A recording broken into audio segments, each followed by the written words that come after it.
Welcome to True Wellness with Dr. D, the podcast where we explore what it takes to live with vitality, balance, and purpose.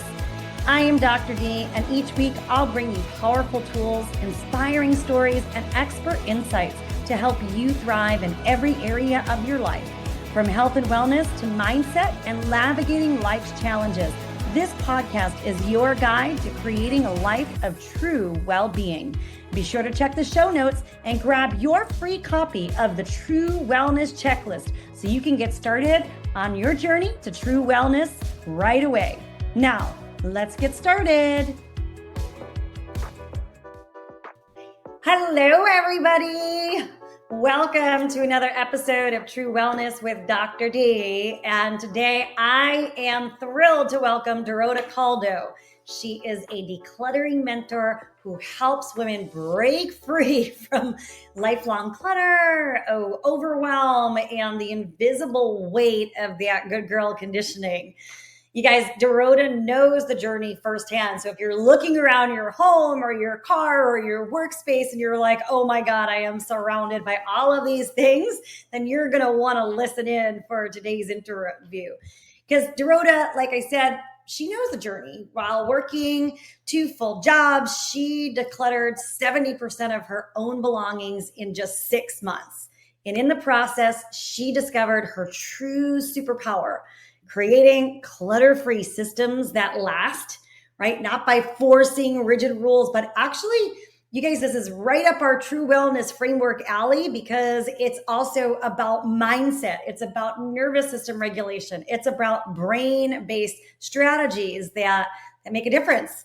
So her approach, when you're going to hear it, goes way beyond just tidying things up. She really helps women to untangle those deeper patterns that keep them stuck so that decluttering can actually feel doable, but sustainable and also fun, right?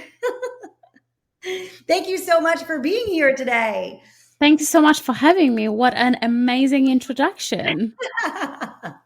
Well, I'm super excited because I'm always looking around. There's never a time in my mind where I'm not like, oh, I really need to organize some of that, or I need to get rid of some of that. Or sometimes I open up my closet and I'm like, oh my gosh, how much of this stuff am I actually going to hold on to, and for how long, And so this, I think, is a great conversation because I'll say that in my practice at South Bay Wellness, we have women who come in all the time, and they're talking about, the same thing, like their environment. It makes it harder for them to, feel and do things that motivate and improve their health. And it has to do with what's going on in that environment. And we know, by the way, if we're surrounded by all this stuff, even at the energetic level, it's having an impact on us. So how did you walk us through a little bit more about your journey? Because you've mastered this when the rest of us are standing around saying, oh my God, what do I do next? Yeah. Oh my gosh. Yes. It's, if you told me that I've mastered having my space mess free, 6 years ago now, I would laugh and I would just not believe you. But, funny thing is that when I really, really struggled with clutter the most, that was pandemic time, just when it hit. And I ran a very successful cleaning business at the time. So the shame and that imposter syndrome of I make sure that other people's homes are clean, tidy, organized, whatever, but mine was just a disaster, right? And like you said, at that time I was juggling 2 jobs, working 15 hours a day. Yes. And I was drowning in clutter. But the breaking point for me, it wasn't, what you expect. It wasn't, the piles of laundry or the piles of paperwork or just, the piles everywhere. It was actually a dead plant. That was a breaking point for me. Oh! It's a really funny story, actually, because I absolutely killed this plant. Like I overwatered it. There was like muddy water.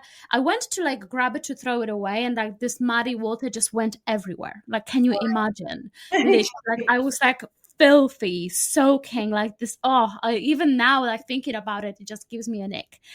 And I remember like I stood there thinking, this is my life. Like, I just cannot keep doing this any longer. And that was my like enough is enough moment kind of thing. Yes. And, I had tried everything throughout my whole life. I tried organizing, I tried marathon week purges and all those things, but it never lasted. Uh, And, even affirmations, like I remember sitting googling like affirmations for keeping my space clean or whatever. Like I don't remember exactly what it was, but it was just like ridiculous. But they all failed because I actually never addressed the real issue, which was my nervous system. That's mm, a big thing. My body and our bodies in general, like not only mine, but we all humans, right? We all have that. We see letting go as unsafe, right? On yeah. a like biological level, we see it as something unknown, therefore unsafe. Yes. So no amount of motivation, no amount of affirmations or the lists, checklist will actually help. They won't stick unless we figure out how to regulate our nervous system and we actually do that work first. Right. And once I did that, like you said, 70% of the stuff in 6 months, like for me, it was huge. Mm. And bear in mind, I still at that time worked 15 hours a day. And I got rid of 70% of my stuff. Wow. How'd you find So the time to do that? it goes quick because when you regulate Hmm. and you have the system that supports you, Yes. and you don't overexhaust yourself, you do what you can. Mhm. What happens is, on sort of like a chemical level in our body, the dopamine hit is so huge, Yes. right? Because like you walk in and you're like, oh my gosh, I did that, I decluttered this space, this is cleaner, and you see the results, you see them all the time, and you want to keep going. And the beauty of all of this is that it becomes such an automatic part of your everyday. Yes. But yeah. I love that. I love that. Because it works the other way, right, Dorota? It's like, yeah, you walk in, you see the space is really great and you're proud of yourself. So you have that dopamine hit. But it does, if we keep it that way, it's still, it has the opposite impact to just have that clutter there. And I think we don't even realize sometimes how much it's actually like weighing us down. Like, I'll be honest, like my 7-year-old's laundry is in my room in her bucket. And every time I look at it, I'm like, oh, but I don't have time right now to go through and fold all her laundry for her, right? But every time I walk in that room, it catches my eye. Whether Mhm. it's conscious or unconscious, it's still in that periphery, right? So it literally is like our mind gets cluttered when we're surrounded by clutter. Yeah, the mental load of clutter is probably what is worse than clutter Yeah. itself. Yeah. Because it's not, clutter is just a mirror of everything that's going on internally with us. And it's a reflection of, the way we sort of our programming, our upbringing, the way the society, what it expects from us, and it all compounds to the point that actually this pile of laundry, like your 7-year-old laundry, it's not that. It has nothing to do with the clothes itself. It has all the expectations that you quote unquote fails to adhere to or whatever, right? Fulfill. And just there's just so much going on around this, that Mhm. especially for us women, because we have been sort of, it's ingrained in us, all those expectations, and that we should be able, and the word should is just like, it should be it should, but that's a good example of using it be erased from our vocabulary altogether. Because with should comes judgment, comes shame, and that just, it doesn't help. No, not at all. Now, what about, I know so many people, it's like, or even myself, it's like, oh my gosh, I've tried everything when it comes to organizing or decluttering. But why do you believe that traditional decluttering advice doesn't actually work for so many people? Stay with us. We'll be right back. Hey, this is Dr. D. I just wanted to remind you that you can get started on your true wellness journey. Go ahead and check the show notes and grab a link to the True Wellness Checklist. Now, let's get back to the episode.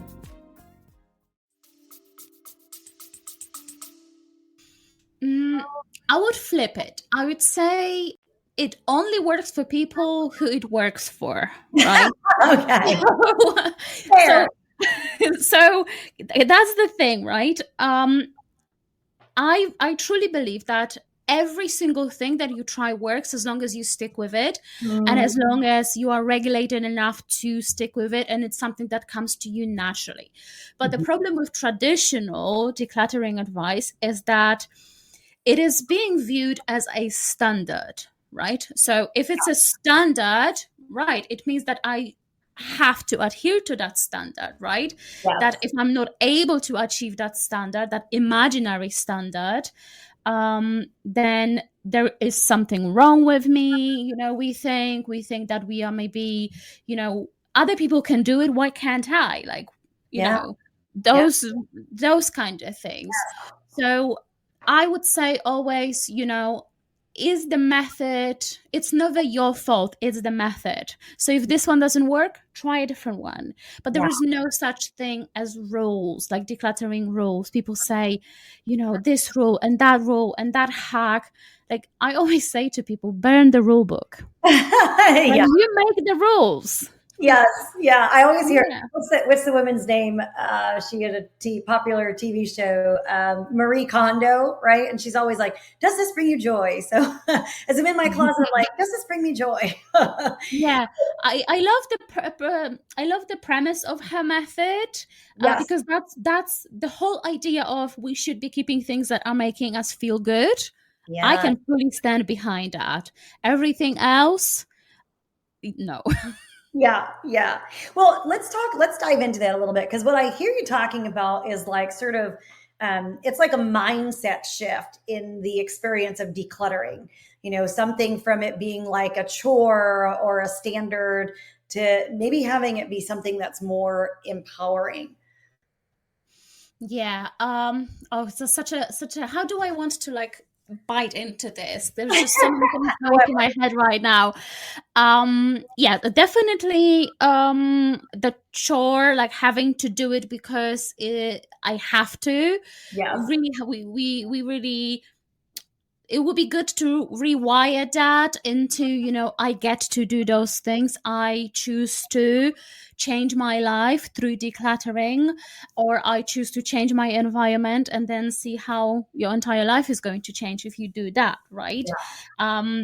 But definitely changing, like shifting the way we speak and think about it, as something that you get to do that. You get to do something about it. You always have a choice. That is going to be a big one, rather than making yourself do it because yes, of unknown XYZ. Yes. Well, that reminds me, I mean, because some of it is that good girl sort of complex that you talked about, but I know the other thing that you speak about is people pleasing. And it reminds me, so, you know, my mom did this all the time when I was growing up. I catch myself doing it even now. It's like the house is like in an okay status, but not enough that you would like open the door and want people to come right in without feeling embarrassed, right?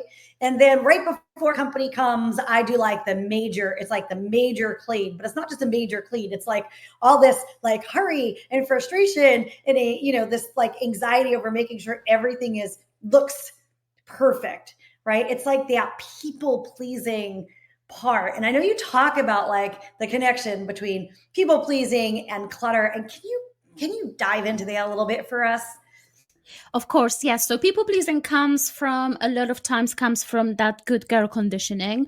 So Mm-hmm. just in a nutshell, what good girl syndrome, what good girl conditioning, what it is, growing up, we were the good girls. So the one who always stayed quiet, the one that didn't cry, the one that, the parents would say, you're such a good girl, you share with your brother and your, toys or whatever, right? So we have learned, and that's where the people pleasing comes from, and lack of boundaries as well, where we sacrifice our own sense of self for something else to please others. And now yes, it's a good example. You said I need to please the people that come in because they cannot possibly think that I run my like I must be perfect, right? To other people. But also, every single time when you are offered like a taste of something, I don't know, like a leaflet, or in the store a little like a sample, you take those even though like maybe you don't want to, right? Because you want to please the person. You don't want possibly for that person to think of you like in a bad way. So we bring stuff into our home. It's more about like the reasons why we bring stuff and why we keep them. If you got a gift that you didn't like, are you happy to get rid of it, or are you going to keep it? Yeah. People pleasers, good girls, they're going to keep it. Mm-hmm. And it's very hard to let go, because what is that person going to think about me when she finds out, for example, that I got rid of the present that she got me, right? So it goes really deep. It goes into that, how have we actually been brought up, and learning to set some boundaries slowly. Yeah, I love that. Tell me a little bit. So, in with respect to that, what are some of the strategies that you use when you work with your clients to help them move past those things? The first and the most important, I love because it's such an underrated thing, is give yourself grace. Mm, Give yourself time. Decluttering is not going to happen overnight, in the same way that the stuff didn't appear in the home overnight. It's like a collection. It's like a lifetime collection of things, no matter how old the person is. So yeah, give yourself grace, and it is going to be. And one thing that I always say to people, that you will be decluttering until your last day on this earth. that's like dishes. Right. And dishes. Laundry. Yeah, but here's the thing: like a lot of like pushback that I get is, but I want to I want to do it once and be done. Mm-hmm. But then we always bring stuff into our home, right? We Yes. always do. So we move places, we move countries, the seasons change, we grow older, our fashion, our sense of whatever we want to keep changes. So we will always be decluttering. So the grace is the most important one. And regulation, nervous system regulation, right? And without this, it's going to be so much more challenging. Mm-hmm. Well, let's dive into that, right? Because I think nervous system regulation is almost like a buzzword today. But let's Yeah. talk about when you refer to nervous system regulation and how important it is to decluttering. Dive in with us a little bit and explain how you view it. Yeah, you are so 1000% correct. I love that it is a buzzword, because it's an important topic for us to talk about, but also it gets a bad rep when people push it too far. When when I see posts like, for example, on Instagram, 10 ways I didn't know I was regulating my nervous system, and they list things like cold plunge and yoga every day, and then this and that, and reading like a book a week, and those things. These are nervous system regulation tools, yes, but there is like 1,000,010 nervous system regulation tools.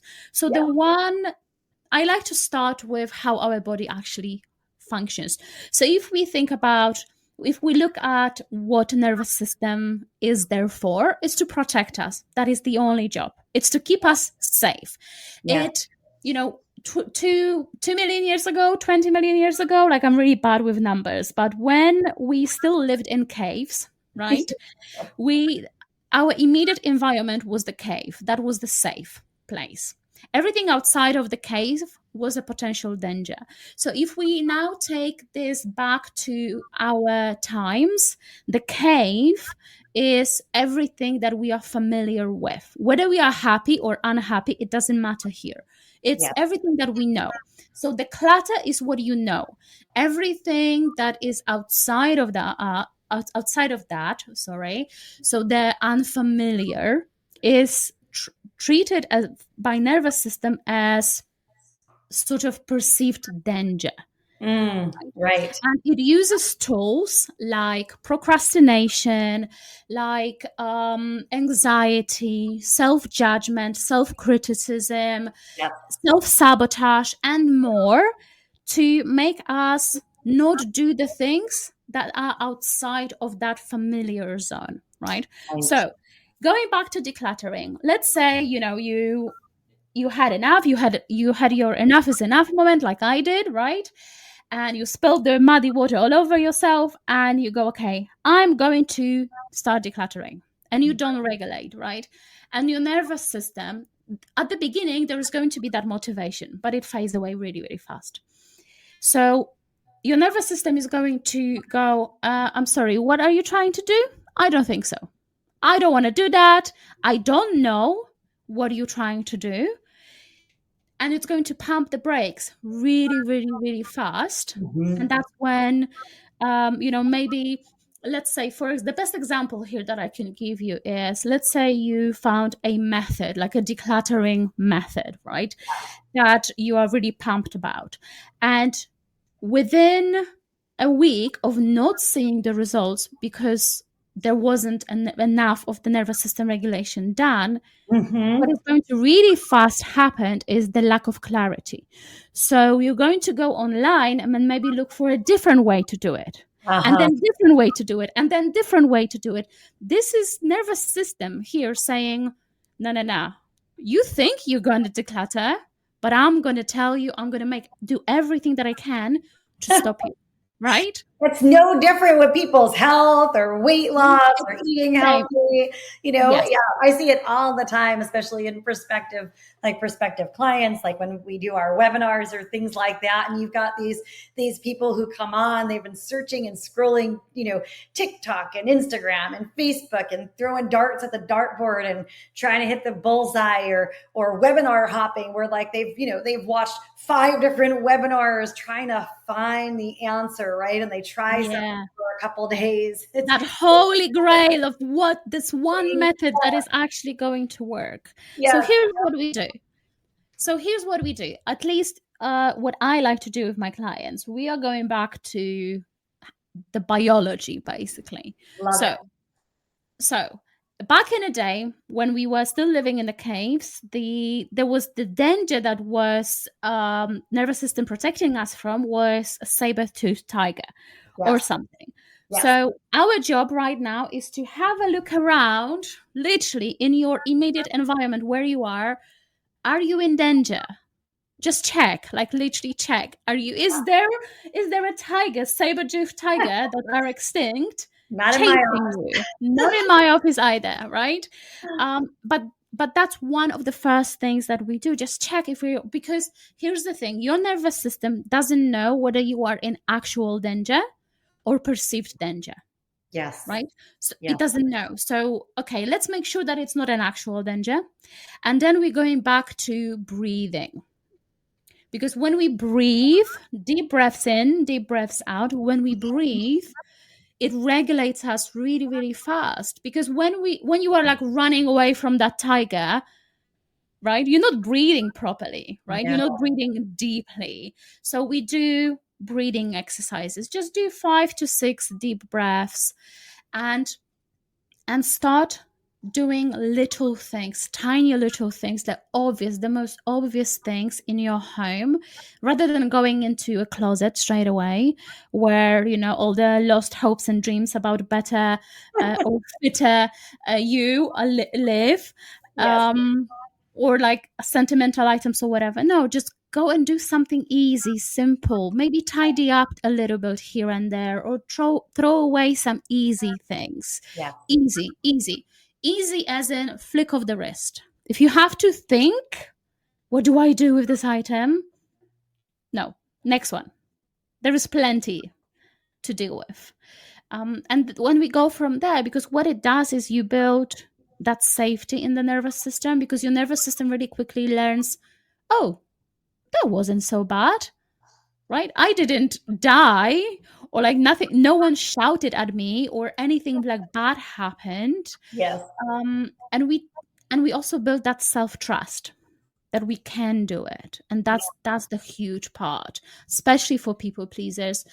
Good girl conditioning, people with no boundaries, or Yeah. people learning to set boundaries. And in today's world, it's like 95% of all the people, to be honest. Yeah. So that's what we do. We go micro. I'm not talking micro spaces. I'm talking micro moves. Mm-hmm. So just to start to begin, I mean, what you're doing is you're building a new neural pathway, right? Yeah. You're giving that reinforcement to that activity, and at the same time creating the safety that's necessary to have you continue to be consistency to be consistent, right? Because I think consistency is the heart of all of it, is sort of what I'm hearing you say. Yes, 100%. It compounds. Yeah. And I worked 15 hours a day when I decluttered 70% of my stuff. So did I have time to do an hour every day? Like, I mean, maybe one day I would have an hour, but like every day, 7 days a week? Yes. No. I actually did, oh my gosh, like 1 minute or even less than 1 minute at the very beginning. Just that, because that was enough. If you add up a minute every day, that's 7 minutes. That's 7 minutes in a week more than not doing 7 minutes. Yes. Right? 30 seconds is more than not doing 30 seconds. Yeah. And people think a lot of times here, I hear a lot people saying that, I don't want to be doing 1 minute because I'll never finish. Yeah, but week 1, do 1 minute. Week 2, you'll see that you'll do more without even realizing it. And then all of a sudden, you'll just be there, like throwing stuff away left, right, center, throwing, recycling, donating, all that, without even pushing yourself, because we're not pushing. Right. Yeah. Right. Yeah. So that's sort of my way of doing it. I love that. I mean, and the truth is sometimes, like if we're looking at a space that we know needs to be decluttered, and like you said, it is a never ending process, right? It's like you feel like you get it all done, and then you go back and you start all over again. It's kind of like we moved into this house. We're here for 2 years, and I'm already like, oh my gosh, it's time to like start going through everything all over again. We move with it, what I thought was as little as possible, but there's still a couple of boxes in the garage I haven't even opened. Yeah, and that's just life. That's always how it's going to be. And the beauty of the way I teach people to declutter is that we always circle around. We're doing like loops around the house, right? Yeah. So you choose one space, whichever, it doesn't really matter. The best, I would say, the best place, the one that I recommend, especially at the beginning, is the one that you see the most often, because you want to see those results. That's pure, just, brain science here. You want to see results. It motivates you, so you do more, right?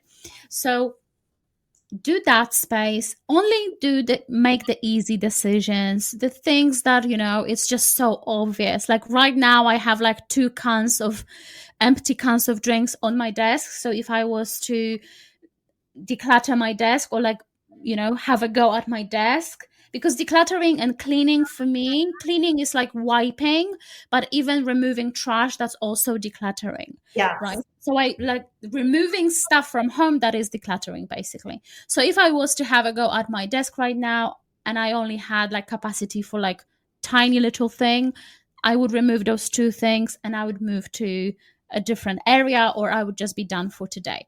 But when we make those easy decisions and we don't make ourselves feel guilty for not being able to declutter some items, that's a huge win.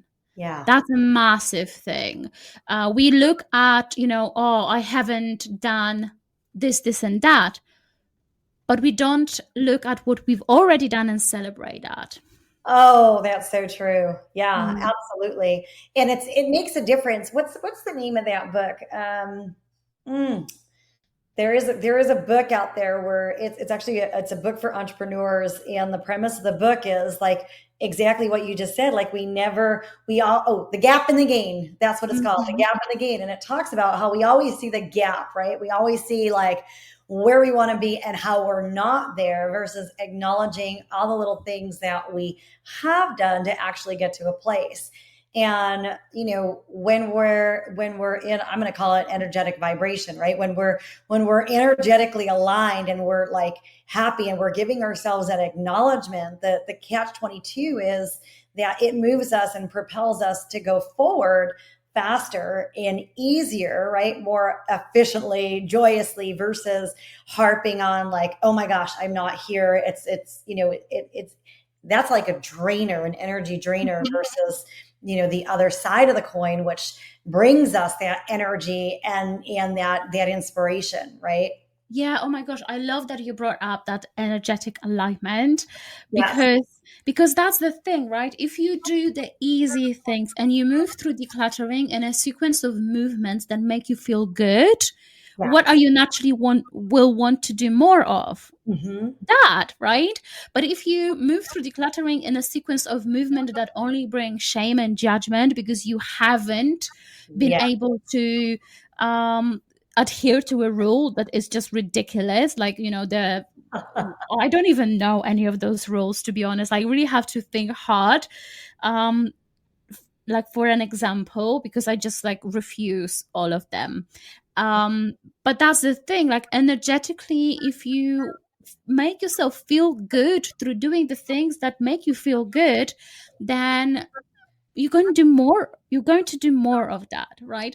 One more thing that I actually want to mention is just dropped in for me is also the inner narrative. Mm, So how are we actually speaking to ourselves, right? yes. Because we can be the best friends to other people, and we can be like the worst cows to Yes. us, right, Yes. internally. And I always like to sort of talk about it in a sense of, imagine having like two friends, right? You have this one friend that, you go to that friend and you tell them that, I want to declutter my home. Enough is enough. I want to do that. I really need that for myself, right? And this person is going to say to you, well, are you stupid? Like, you're never going to be able to achieve this.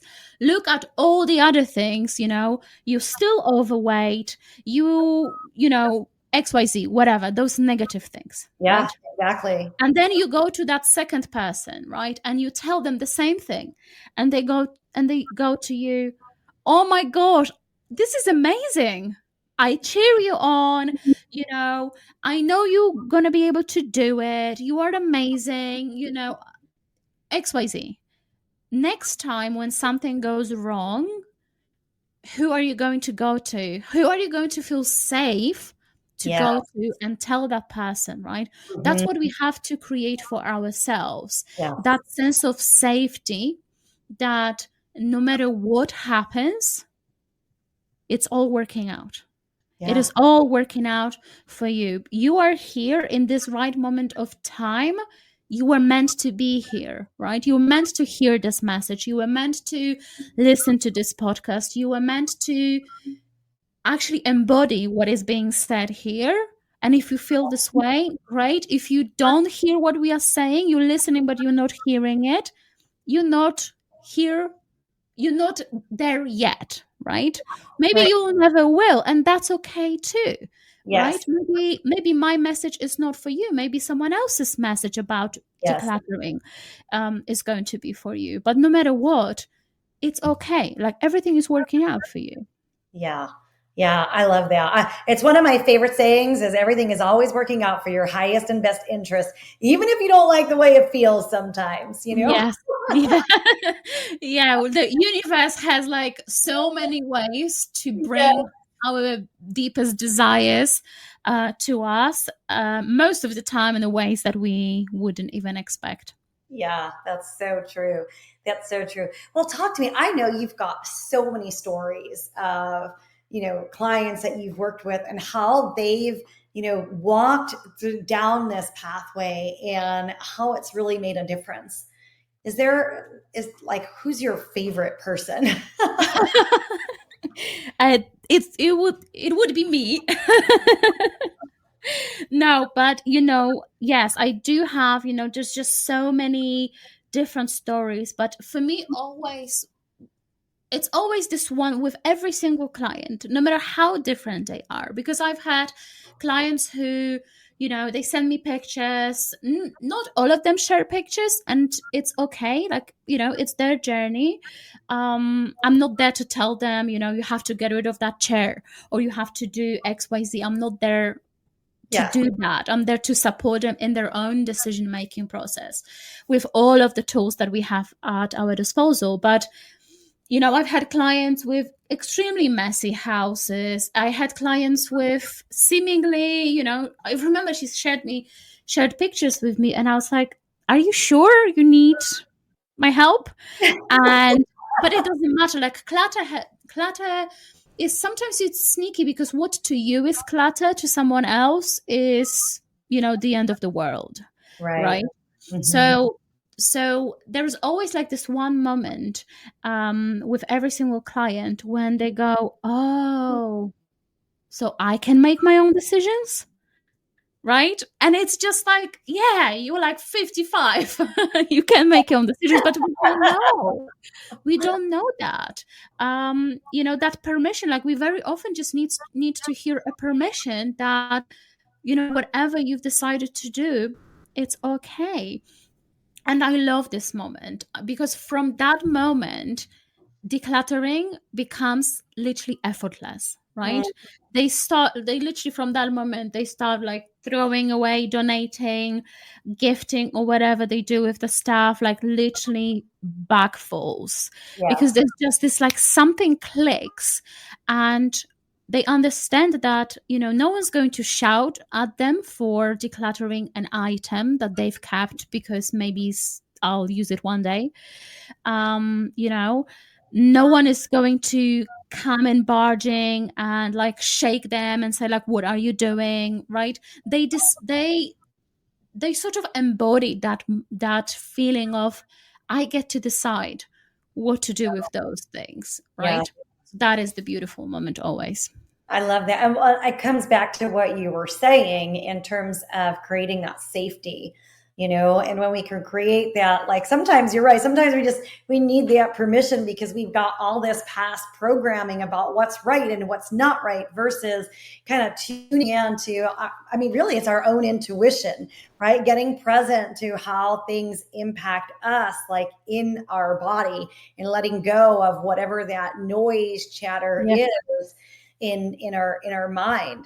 And I think you're spot on because it's pervasive in probably all the different areas of our lives, not just with clutter, but in terms of our health, in terms of our relationships, in terms of our conversations about money, in terms of all of these different areas. Yeah, for sure. And like you said, I truly believe that decluttering is just one tiny element that when it clicks and when we do that, because it, oh, how do I want to say this? It's like this missing piece of the puzzle where when we are able to fully trust ourselves through making those decisions, everything else around us falls into place, Yeah. right? I remember this moment for myself, from my own story, where I've been decluttering for like a maybe a month or two or something like that, and I met this guy, right? And remember, huge people pleaser, right? So I met this guy, and we started dating. And it was funny because I've always, in the past, I would always date the same version of, like, 5 different versions of the same guy, right? A narcissist, like a, huge ego player, whatever. And I would be, as a people pleaser, just overextending myself, Mm. right? And I remember with this guy, I sent him a text or something, and it was scary for me. Um, it was a text, something about, if we setting a boundary, some sort of boundary. I don't remember exactly what it was. And he said, "Yeah, okay, I'm cool with that." And he respected my boundary, right? And Yes. I was like, "What just happened?" Right? Like, I can do that. And that's the thing. I truly believe that had I not set those boundaries with staff, had I not started decluttering, I don't think I'd be able to then take that, what I've learned, that bravery, right, that Yeah. confidence, Yes. into um the new relationship, and then moving countries, because I decided to leave everything behind. I lived in England at the time. Now I live in Poland. I moved back to Poland, and then I started my decluttering business because I was brave enough to follow what I wanted to do Yeah. for a change. Yeah. Yeah, gosh, I love that. And the overarching thing that I hear is confidence, right? And it Yes. makes a lot of sense because when we can release the negative conversations about the shoulds and what we haven't done and so on and so forth, and we actually just start taking some action, maybe it's not spending an hour, but maybe like you said, it's just spending a single minute, we start to re-engage and rebuild the relationship that we have with ourselves in terms of our own integrity, right? It brings back that pride. It brings back that, even that sense of control. It brings back that confidence rather than feeling like we're always failing or look at this, I'm being pulled apart by the environment. Like it's the clutter's fault. Like, no, I'm in the driver's seat. I am responsible. And hey, I can do it at whatever pace I want to take, you know? Exactly. And it's just such a beautiful way to look at it. Um, if we give ourselves that permission to make our own choices, and to be okay with however long it's going to take, and be okay with however messy, and that there's not always going to be progress, that maybe one day you'll go and to, I don't know, to Walmart or Target or whatever store, and just buy a bunch of things that you didn't even want, but you sort of had to buy them for whatever reason, and it's fine, it's okay. There is no rules. Yeah. Yeah. There is I no like rules. that. I love that. So give us some tips. What are some of the actionable things that people can begin to do to clear things up in a way that feels safe for them and in a way that feels authentic for them? I love this question, and I believe I do have for the listeners a freebie where they can actually take those 3 steps that I Yeah. want to talk about. So the first thing is always regulate first, right? So these are the 3 moves that I encourage everyone to at the very beginning of their journey to do. So the first one is regulate first. So we talked about, checking for the environment, if we are actually safe, then going back to breathing. But also there is a little exercise that we can do as well. So to regulate, to bring ourselves back from being in that cloud of, oh my gosh, oh my gosh, oh my gosh, like I cannot, like overwhelm, frustration, all of that, Right. back to earth, and start naming things, right? The 5 things that you can see, 4 things that you can hear. There's 3 things that you can touch, then 2 things that you can smell, and then 1 thing that you can taste, right? And then from there, because it's going to calm you down, okay? Yes. So you'll calm down, and then the second step is my MVP method, which is most visible point. Mm-hmm. What it is choose the spot that you see the most and start from there. Right? Start removing easy things. Maybe, if it's a desk, I'll go back to my desk. If I was, going to do my desk, there's like some empty cans here, an ice cream thingy that I just had before we hopped on the call. So some trash, some like easy things. Maybe I have to, take the water bottle back downstairs. So those easy things, everything that is causing you to think, oh, I don't know what to do with this item, skip it. Like it's okay to leave it on that desk if that's where you sort of always keep it, right? Right. And then the third move from this is it's a journaling exercise, right? Why we struggle with clutter a lot of times is because we are afraid of what it actually, if we were to reach that goal, what is going to happen, right? That fear of success. Fear of failure is a big one for humans, but fear of success is probably even bigger, right? Yes.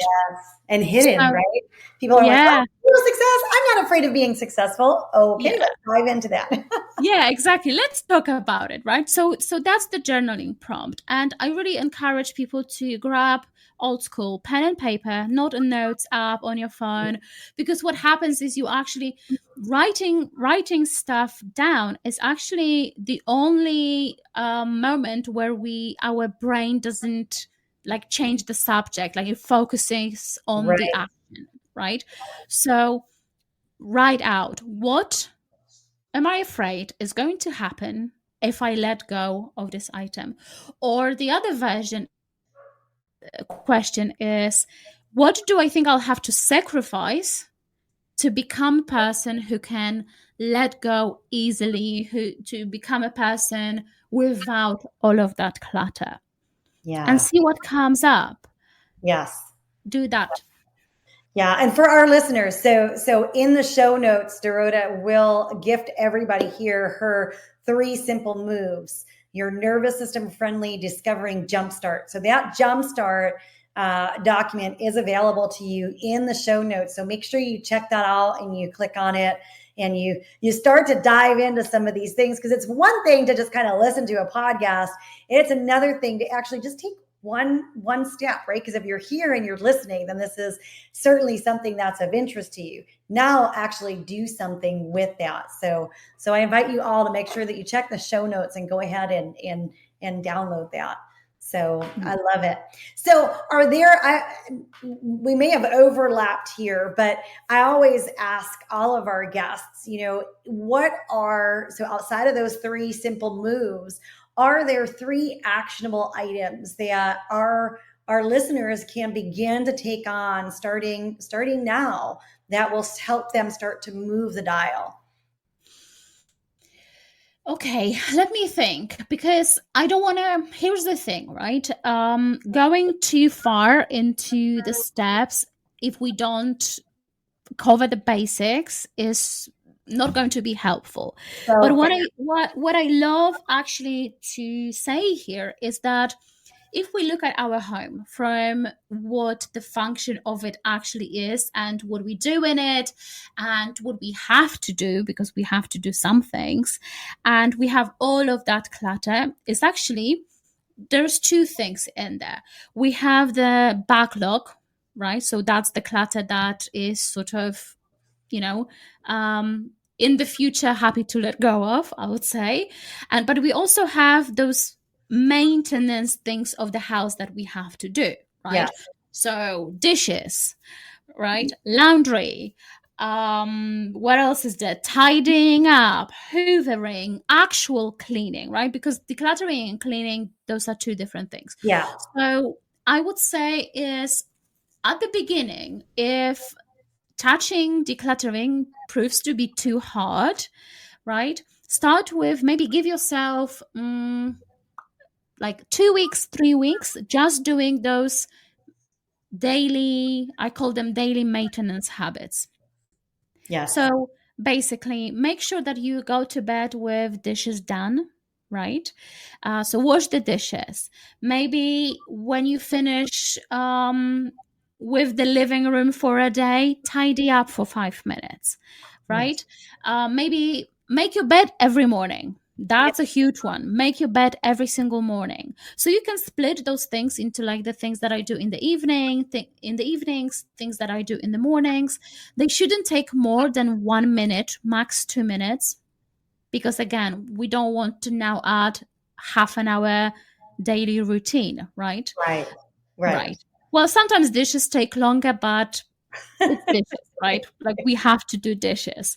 But done dishes have a huge impact on kitchen alone, right? If we just have all of that taken care of, kitchen becomes so much more tidy straight away, right? Yeah. So I would definitely suggest doing that rather than maybe jumping into decluttering when we feel like it's going to be hard, it's going to be challenging.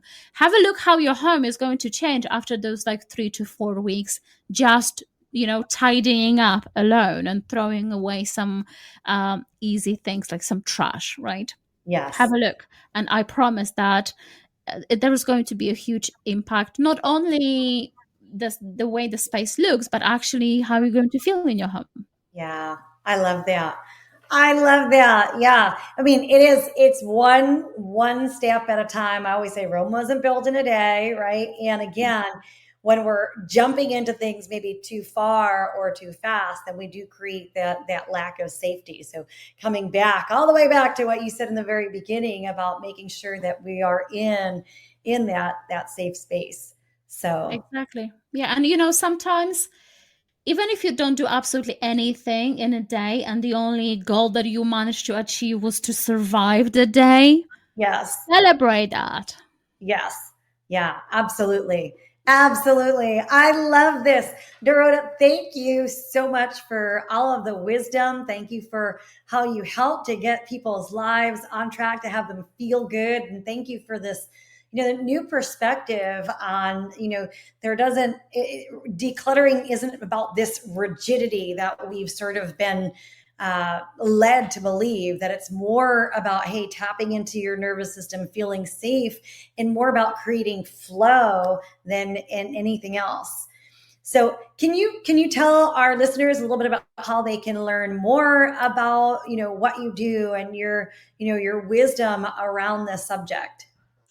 Yes, you can find me on Instagram under Dorota Kuldo Decluttering. So that's DOROTAKULDO Decluttering.